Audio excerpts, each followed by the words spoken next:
Assalamualaikum dan salam sejahtera. Ini merupakan pembentangan bagi projek akhir asas-asas pengangkutan bandar.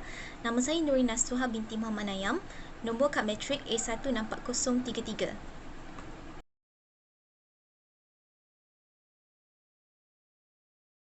Berikut merupakan isi kandungan. Terdapat beberapa masalah pengangkutan yang dihadapi di Johor Bahru. Yang pertama, Johor Bahru mengalami kesesakan lalu lintas di bandaraya serta kebergantungan terhadap kenderaan persendirian yang tinggi.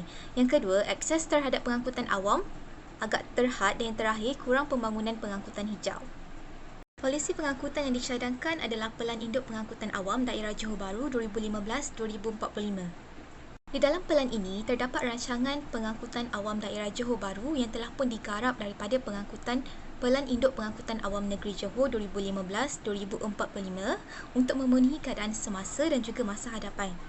Bagi perancangan jangka masa pendek bagi kenderaan persendirian, cadangan telah pun dilakukan untuk membina jambatan ketiga yang menghubungkan Johor Bahru dan Singapura yang akan dilaksanakan daripada tahun 2015 sehingga 2020.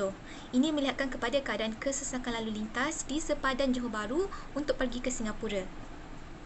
Bagi perancangan jangka masa panjang, antara cadangannya adalah untuk memperbanyakkan pembinaan lebuh raya dan kedua, menaik taraf lebuh raya sedia ada menjadi 4 sehingga 6 lorong dan terakhir, membina jalan-jalan baru di kawasan tumpuan.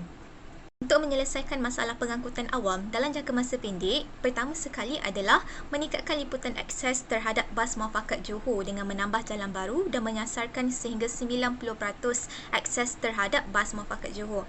Yang kedua adalah menaik taraf stesen pengangkutan awam contohnya seperti bas sedia ada dan yang ketiga menaik taraf stesen rel sedia ada.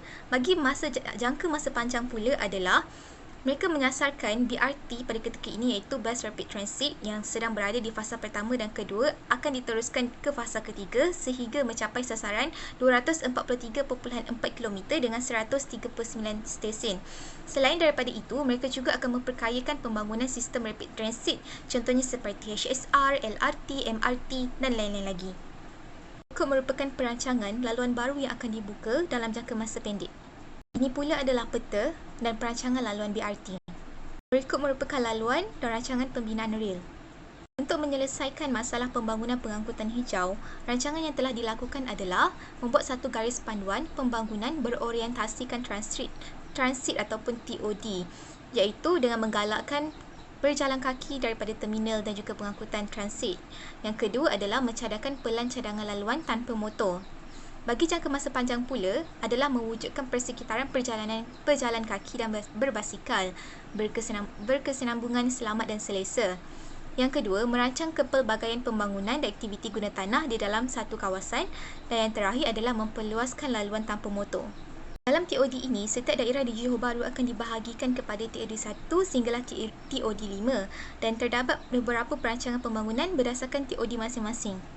Ini adalah contoh pelan kepelbagaian guna tanah di mana dalam satu kawasan terdapat tempat kediaman, pejabat dan juga kedai runcit. Pula adalah perancangan untuk memudahkan mereka yang berjalan kaki dan juga berbasikal di mana kawasan untuk berjalan adalah luas, ada landscape yang dipisahkan daripada trafik dan juga tempat berjalan kaki supaya ianya selamat, ada tempat untuk parkir basikal dan ada juga kawasan braille bagi mereka yang buta untuk memudahkan mereka berjalan.